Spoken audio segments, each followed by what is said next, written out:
కరీంనగర్ ఎంపీగా వినోద్ కుమార్ ను గెలిపిస్తే కాళేశ్వరం లాంటి ప్రాజెక్టులకు జాతీయ హోదా కేంద్ర నిధులు పుష్కలంగా వస్తాయని టీఆర్ఎస్ వర్కింగ్ ప్రెసిడెంట్ కేటీఆర్ అన్నారు. మిడ్మానేరు ప్రాజెక్టును కాంగ్రెస్ పట్టించుకోలేదన్నారు.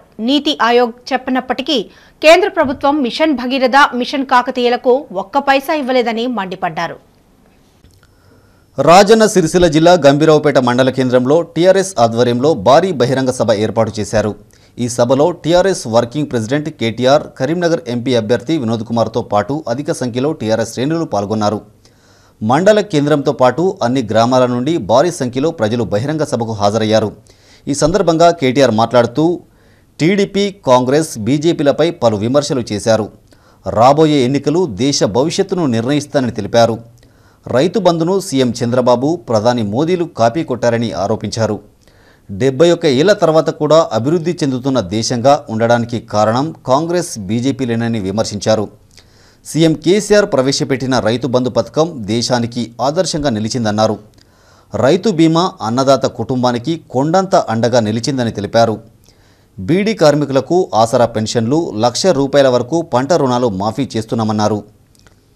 ఆదాయం పెంచాలి, పేదలకు పంచాలి అన్నదే సీఎం కేసీఆర్ సూత్రమని వెల్లడించారు. రాష్ట్రంలో ఒకరు, కేంద్రంలో ఒకరు అధికారంలో ఉంటే అభివృద్ధి సాధ్యం కాదన్నారు. అనుకున్నది సాధించేంత వరకు వదిలిపెట్టని నేత సీఎం కేసీఆర్ అని, 13 ఏళ్ల పోరాటం చేసి తెలంగాణ సాధించారని వెల్లడించారు. మొత్తం మిడ్ మానేరు నింపితే తంగళ్లపల్లి వాగు కింది దాకా మానేరు వాగంతా కూడా ఎప్పటికీ ఒక రోజు కాదు, 2 రోజులు కాదు, 365 రోజులు నీటితో ఉండే విధంగా గౌరవ ముఖ్యమంత్రి గారు ప్రత్యేకంగా శ్రద్ధ తీసుకున్నారనే మాట కూడా ఈ సందర్భంగా నేను మీకు విజ్ఞప్తి చేస్తున్నాను. భవిష్యత్తులో ఈ ప్రాంతానికి ఎన్నడూ కరువు లేకుండా చేసే బాధ్యత మన ప్రభుత్వానికి, కేసీఆర్ నాయకత్వాన్ని అని చెప్పి మీకు ఈ సందర్భంగా విజ్ఞప్తి చేస్తున్నాం. 1 కాదు, 2 కాదు, 80,000 కోట్ల రూపాయల ఖర్చు అవుతున్నది. మరి 80,000 కోట్ల రూపాయలు ఈరోజు మొత్తం ప్రతి పైసా రాష్ట్ర ప్రభుత్వమే పెడుతున్నది. అదే వినోదన్న గెలిచి మన టీఆర్ఎస్ ఎంపీలు 16 మంది గెలిస్తే ఈ 16 మంది చేతిలో రేపటి రోజున ఢిల్లీ జుట్టు ఉంటే, ఢిల్లీలో మనం ఒక నిర్ణయాత్మకమైన పాత్రలో ఉంటే కాళేశ్వరం ప్రాజెక్టుకు జాతీయ హోదా తెచ్చుకోవడం వల్ల 90% పైసలు కేంద్రం నుంచే తెచ్చుకోవచ్చు అనే మాట ఈ సందర్భంగా నేను మీకు విజ్ఞప్తి చేస్తున్నాను. రేపు మన కాళేశ్వరానికి కూడా జాతీయ హోదా రావాలంటే మీరు ఇంకెక్కడా చూడకుండా కారు గుర్తు మీద ఏప్రిల్ 11 నాడు ఓటేసి వినోదన్నను పెద్ద మెజారిటీతో గెలిపించాలని చెప్పి మీ అందరూ కూడా విజ్ఞప్తి చేస్తున్నాను. కేంద్రంలో టీఆర్ఎస్ అధికారంలో ఉంటేనే మన ప్రాజెక్టులకు జాతీయ హోదా వస్తుందని కరీంనగర్ ఎంపీ అభ్యర్థి బోయినపల్లి వినోద్ కుమార్ తెలిపారు. సీఎం కేసీఆర్ పట్టుదలతో గోదావరి, కృష్ణా నదులపై ప్రాజెక్టులు శరవేగంగా నిర్మితమవుతున్నాయని వెల్లడించారు. రాజన్న సిరిసిల్లను జిల్లాగా ఏర్పాటు చేసిన ఘనత సీఎం కేసీఆర్కే దక్కుతుందన్నారు.